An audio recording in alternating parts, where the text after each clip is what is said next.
Isa sa mga sikat na scooter ng Kawasaki ay ang Kawasaki J na inilabas sa bansang Europa.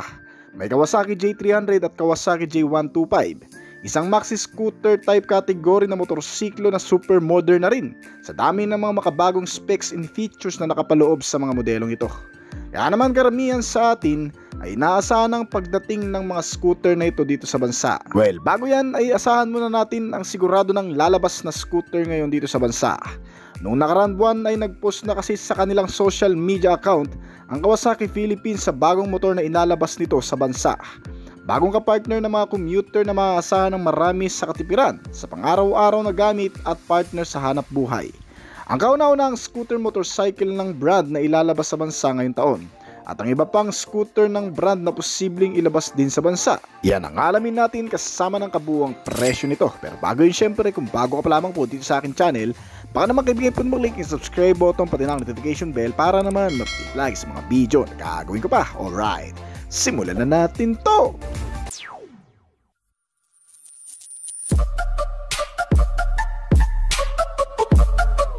Dito sa bansa karamihan sa mga ginagamit ng mga tao lalo na sa syudad ay mga automatic scooter. Mas komportable ito kesa sa manual lalo na sa matatraffic na lugar. Kaya naman sa bansa ang kadalasang makikita mo sa kalsada ngayon ay ang mga scooter bike bilang pangunahing transportasyon at na naging mabilis sa panlasa ng mga Pilipino na kung saan hindi mahirap dalhin at paganahin. Sa simpleng pagpiga lang ng throttle ay siguradong ikaw ay makakarating sa kung saan mo man naisin. Kaya naman pati na ang Kawasaki motorcycle brand ngayon na puro manual na motor lang ang inilalabas sa bansa, ngayon ay naglabas na rin ng kanilang pinakabagong modelo na aagaw sa pansin ng marami.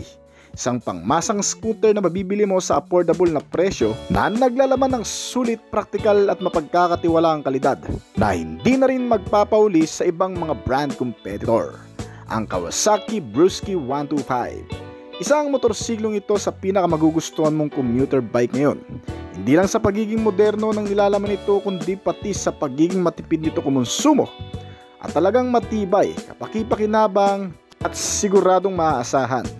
Konting background lamang sa motor na to. Ito ay hindi talaga originally made Japanese brand. Dahil ito ay galing sa Modenas Motorcycle brand, isang Malaysian national motorcycle company na nagpuproduce ng maliliit na modelo ng mga motorsiklo na below 400cc ang capacity. Matitibay at mapagkakatiwalaan din ang mga motor na nagmumula dito at nakilala na rin sa iba't ibang panig ng mundo. Kaya ganun na lamang din ang tiwala ng Kawasaki para makipag-collaborate sa brand na ito at mag-rebadge ng isang 125cc scooter mula sa pangalan na Karisma 125 ng Modenas na ngayon ay tinatawag ng Kawasaki Brusky 125. Ang modelong ito kung mapapansin mga kaibigan, makikita ang familiar na disenyo na parang sa Honda Click 125. Meron itong twin LED headlamp na naka-integrated na rin pati na ang daytime running light. At mga turn signal light indicator nito na parang kilay. Isang malapad na front face cover at napapalibutan din ang buong body build ng mga garnish at pairings na makakapal. Kuwang-kuwa ang kabuuang aerodynamic ng game changer na Honda Click. Kasama ang malalapad na pillion seat, isang malapad na footboard o gulay board, similar design ng muffler cover at dalawang hugis dahon na side mirror. Kaya pagdating sa overall looking, ay mapagkakamalalan mo talaga ang motorsiklong ito sa unang tingin na bagong bersyon ng Honda Click 125. Binibigyang buhay itong motorsiklo sa pamamagitan ng sporty design graphics na inilagay dito. Ngunit pagdating sa likuran, ay may kakaibang disenyo naman ito ng combination lamp na kung saan naka-integrated na rin pati ang mga signal light indicator na naka-LED type na rin. Itong Kawasaki Brusky 125 ay nakilala sa bansang Malaysia noong pang year 2000 na kung saan tinatangkilik na ng maraming tao roon. Dahil sa talagang matibay, mapagkakatiwalaan, tumatagal at sobrang praktikal. Hanggang ngayon, isa pa rin ito sa mga nangungunang motor sa bansang Malaysia pagdating sa pagiging praktikal at sulit na klase ng motorsiklo. Ang Kawasaki Brusky 125 ay pinapagana ng 124.8 cubic centimeter na displacement capacity. Naka-single cylinder, per stroke, 2 valves at single overhead camshaft engine. Naka-fuel injected type na rin ang fuel supply system nito, kaya talagang matipid na rin kumonsumo ng fuel. Habang naka-CVT type ang transmission at may cooling system na air-cooled type na gumagawa ng maximum output na na 9.4 horsepower sa kada 7,500 RPM at maximum torque na 10 Nm sa kada 6,000 revolution per minute. Ang bore and stroke size nitong motor ay nasa 52.4 mm by 57.9 mm. Meron din itong kabuuang bilis na umaabot ng hanggang sa 105 km/h. Ang maganda pa dito, itong commuter bike ay naka Euro 4 compliance na rin. Kaya pati ang emisyon ay sobrang linis. Meron itong fuel tank capacity na 5.1 liters at kumukonsumo ng 40 to 45 km/L. Bukod pa dyan, pagdating sa ilan pang amenity, makakuha ka rin ng pangkaragdagang komportability sa pagkakaroon nito ng mga bulsa sa harapan. May malawak din itong underseat compartment storage na may sukat na 14 liters. Nakasya siguro ang half-face helmet mo dito. At may retractable hook na pwedeng pagsabitan. Meron itong optional kick and electric starting system para kapag naubusan ng baterya at hindi mo na mapagana sa pamamagitan ng electric, ay pwede mo pa rin mapaandar ito sa pamamagitan naman ng kickstarting. Sinamahan pa itong motor ng USB port charging system na kung saan maaari ka nang mag-charge ng gadget. Nilagyan din ito ng analog type instrument panel na may maliit na digital display para sa milyahe, fuel gauge at orasan. Kasama ang indicator at iba pang sign na makikita para sa pangkaragdagang readout ng rider habang nakasakay dito. Ang Brusky 125 ay mayroong makakapit na brake para sa ligtas na paggamit nito sa oras ng mga biglaang preno. Ang front nito ay nilagyan ng isang malaking disc type na naka-ventilated disc at naka-hydraulic na may 2-piston caliper brake. Kaya siguradong malakas ang stopping force. Habang naka-leading drum brake type naman ang rear brake para mas balanse at timplado lalo na sa mga biglaang preno. Sinamahan ito ng malalagkit na gulong na parehong mga naka-tubeless tires at may kabuuang sukat sa front na 80/90R14 at 90/90R40 naman para sa rear. Ang suspension naman na inilagay dito sa front ay naka-telescopic fork, habang single-sided shock absorber with coil spring naman ang sa rear suspension nito. Pagdating sa security features, hindi ka rin talo dyan dahil itong motor ay nilagyan ng shutter lock system sa ignition para safe kahit papano at hindi basta-bastang mabuksan ng kahit na sino. Sinamahan ng pass switch, mga side reflectors para sa addition visibility. Pagdating sa dimension, itong Kawasaki Brusky 125 ay may kabuuang bigat na 108 kg at may kabuuang ground clearance na 12 cm. Ang seating height nito ay nasa 77 cm at may presyo na inilabas sa bansang Malaysia na 5,397 Malaysian ringgits. Na kung direkta natin i-convert sa Philippine peso, ito ay magkakahalaga ng hanggang sa 70,161 pesos lamang dito sa bansa. Ang susunod na modelo ay nagmula rin sa Japanese brand na Kawasaki, ang pinakamagandang scooter na ginawa ng brand sa pagkakataong ito, ang Kawasaki J125. Ang Kawasaki J125 ay una nang inilabas sa taas ng makina na 300cc. Inilabas ito noong taong 2017 pa sa European market na kung saan ay napapakinabangan na rin ng marami na pang city ride o pang long ride na rin doon. Ang nakaka-relax na sitting posisyon na kahit pang matagalang biyahe ay swak na swak talaga. At sa napaka-compatible ding sakyan ng dalawang tao. Sa lapad naman kasi ng upuan nito ay kayang-kaya kahit pa yung malalaking tao. Hindi na rin kasi na ilalayo ang kabuang sukat nito sa Big Brother na Kawasaki J300 na halos ginaya pati ang buong segment ng design nito. Isang pinababa nga lang na makina na makukontento ka na rin dahil sa dami din ng bagay na meron ito. Mga safety and security features, advanced features at malakas na power features ng makina. Mula sa pagkakaroon ng kabuang engine specs na powered by 125 cubic centimeter na displacement capacity. Naka single cylinder 4-stroke single overhead cam with 4 valves engine na rin ito. Naka liquid cooled type na rin ang cooling system at fuel injected type naman ang fuel system nito. Natiyak sa long ride at walang tigil na biyahe ay napaka-reliable. Ganon din sa size ng bore and stroke na sakto lang din para maalalayan ang bawat arangkada nito na may sukat na 54mm by 54.5mm at compression ratio na 11.7:1. At sa engine performance naman na may sinabi rin sa pagkakaroon nito ng maximum output na 13 horsepower sa kada 8,500 RPM. At ang maximum meter of torque naman nito na umabot sa 10.9 Nm sa kada 7,750 RPM. Kita nyo naman mga kaibigan, ang buong makina ay talagang hindi tinipid at sa abot kayang takbo rin na umaabot ng hanggang sa 115 km/h. Sa laki ng body size at bigat ng timbang ay malakas na rin talaga ang takbong yon. At isa pa sa pinaganda rito, gaya ng sasabi natin kanina, na napaka-reliable pang long ride dahil hindi ka rin bibitinin ng tangke ng gasolina nito na kayang magkarga ng hanggang sa 13 liters ang full tank. At sobrang tipid na kumonsumo ng hindi bababa sa 50 km naman per liter.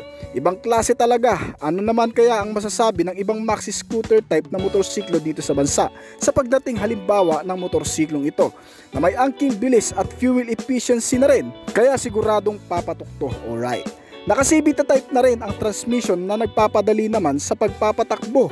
Tamang piga ka na lang talaga sa kung gaano kabilis ang gusto mong takbo nito. At pagdating sa mga features, ang instrument panel nito ay combination na ng digital at analog display na pang premium naman ang datingan kung titingnan. Naka LCD type at multifunctional instrument panel na rin ito na accessible sa lahat ng mga notification. At madalas nga mga ganitong klaseng itsura ng instrument panel ay makikita lamang din natin sa malalaking makina ng maxi scooter at sa mas mamahaling mga maxi scooter pa. Kaya sobrang astig na rin talaga nito. Ang mga ilaw nito ay hindi ganun ka-satisfy pero masasabi mong okay na rin naman. Dahil ang headlight nito ay naka-halogen type pa samantalang ang taillight naman nito ay naka-LED type na. Sa mga signal lamps nito at DRL naman ay naka-bulb type pa na medyo maliwanag na rin naman. At para naman sa iba pang features ay meron na rin itong kasamang USB port charging system sa may glove box compartment at may malawak na ring underseat compartment storage dahil nagkakasya din daw di umano ang full face helmet dito. Bukod pa dyan, pagdating naman sa safety features, ito ay naka dual channel ABS sensor na. Sa braking system na ang front and rear brake naman nito ay naka disc type na rin. Pagdating sa front brake na naka single disc brake with 260mm size at dual caliper piston brake, habang ang rear brake naman nito ay naka single disc brake na rin with 240mm size at dual piston caliper brake na pareho na rin naka ABS sensor. Kaya smooth na ang braking procedure mo dito. At bukod pa dyan ay di-adjustable na rin ang kanyang brake lever kaya hindi ka rin mahirapang pigain ang brake lever nito. At para naman sa iba pang features nito tulad na lamang ng security purpose naman, ito ay may anti-theft alarm device na nagpapanatili naman sa kapanatagan kung sakaling may iwan mo o maipapark sa mga alanganing lugar ay tiyak makakasiguro ka kahit papano na safe ang motor mo. Pagdating naman sa chassis and suspensions, ang buong frame nito ay gawa pa ng Kymco Motors na inilagay dito ang tubular diamond steel. Mas matibay at matatag ang aasahan mo dito dahil ito rin ang mismong inilagay sa body frame ng Big Brother nito. At sa suspension nito sa front ay naka-telescopic fork na may size na 37mm. Habang ang rear suspension naman nito ay may dalawang shock absorber at swing arm na rin na may kasama ng freeload adjustable system na kung saan ay pwede mong i-adjust ang suspension nito sa rear depende sa volume o bigat ng ikakarga mo sa motor na to. At mas maganda rin kung equip ka sa ganitong sistema na may preload adjustment dahil hindi rin basta-basta bumibigay ang suspension at mas malaki ang tsansa nakakayanin nitong umandar kahit sa malulubak pa na daanan. Alright. At sa iba pang specs nito, mapa-wheel and tires ay sulit na rin talaga. Naka-alloy wheels na rin ang mags nito at naka-tubeless naman ang gulong nito sa kabuang sukat na 120/80R14 sa harapan habang ang rear tire size naman nito ay 150/70R14. May kakapalan na rin talaga ang sukat ng gulong ng motorsiklong ito na sakto lang din naman sa bigat ng kargada na may kabuang timbang na 182 kg. Sobrang bigat na nito mga kaibigan para sa ganitong klaseng motor na may 125cc lamang na engine. Unlike kasi sa mga ordinary scooter natin dito sa bansa tulad ng NMAX at PCX na may timbang lamang na halos 130 kg. Ngunit ang advantage naman nito ay mas mamimaintain mo ang stability nito kahit pa sa mabilis na takbo at may makakasalubong kang mga malalaking sasakyan. Ang buong sukat nito ay may kalakihan na rin talaga. Mas malaki pa siguro ito sa Yamaha NMAX na siguro ay kasing laki naman ng Yamaha X-Max natin dito. Sa kabuang sukat nito na may haba na 2,235mm at kabuang lapad naman na 800mm. Ang height naman nito ay 1,285mm at sitting height na 775mm. Ang buong bigat nito ay 182 kg nga na nabanggit na natin na may wheelbase size naman na 1,555mm. Ang ground clearance nito ay 145mm na may fuel tank capacity na 13 liters at ang kabuang presyo ng motorsiklong ito ay umabot sa 245,000 sa bansang Europa. At para sa atin ay masyadong mahal. Pero lagi ko nga pong sinasabi dito na kapag sa bansang Europa inilabas ang motorsiklo at i-convert mo ang presyo doon sa Philippine peso, malaki talaga ang value dito. Na alam naman natin ang bansang Europa ay mataas ang cost of living doon. Kaya ganoon na lamang ang presyohan ng mga motorsiklo na gaya nito. Alright. At para sa update ng motorsiklong ito, sa tingin ko ay hindi pa ito tuluyang ilalabas dito sa bansa dahil wala pa rin naman ito sa ibang bansa dito sa Asia. Kaya parang nakakasad na rin talaga na karamihan sa mga magagandang klaseng motorsiklo ay inilalabas lamang sa bansang Europa o sa ibang karatig bansa dito sa Asia. Pero kung gusto mo naman talaga din ng motorsiklo na gaya nito, pwede ka naman ding magpa-import o umorder nito. Alright, napapadala lamang dito sa bansa. Yun nga lang, may shipping fee pa yon at mas mapapamahal ka pa. At mahirap din sa pyesa nun kasi manggagaling din sa ibang bansa. Pero nasa sayo pa rin naman yan. Kung gusto mo talaga, bakit hindi? Alright. So hanggang dito na lamang po siguro ang ating video, pero bago po tayo magtapos ay nais ko po munang pasalamatan ang mga patuloy na sumusuporta, tumatangkilik at nag-aabang palagi sa mga video na ina-upload ko dito sa aking channel. Maraming salamat po at shoutout po sa inyo guys. Kung bago ka pa lang din dito sa aking channel, baka naman kaibigan pwede mo maklik ang subscribe button pati na ang notification bell para naman ma-update kita palagi sa mga video na gagawin ko pa. At syempre hintayin ko rin ang opinion at comment mo sa ibaba kung may mga katanungan katungkol sa video na ito. Huwag kang mayang mag-comment kaibigan upang nasa ganun ay masagutan ko rin ang mga nais upang malaman at makakuha rin ako ng idea mula sa iyo na magagamit ko sa aking mga susunod pang video na gagawin. This is Oblis Collection. Thank you!